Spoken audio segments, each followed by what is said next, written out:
மலர்ந்து மலராத பாதி மலர் போல வளரும் விழிவண்ணமே, வந்து விடிந்தும் விடியாத காலை பொழுதாக விளைந்த கலையன்னமே. நதியில் விளையாடி கொடியில் தலை சீவி நடந்த இளம் தென்றலே, வளர்பொதிகை மலர் தோன்றி மதுரை நகர் கண்டு பொலிந்த தமிழ் மன்றமே.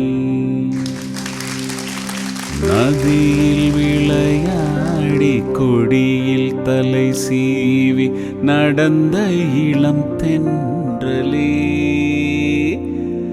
வளர்பொதிகை மலர் தோன்றி மதுரை நகர் கண்டு பொலிந்த தமிழ் மன்றமே. மலர்ந்து மலராத பாதி மலர் போல வளரும் விழிவண்ணமே, வந்து விடிந்தும் விடியாத காலை பொழுதாக விளைந்த கலையன்னமே.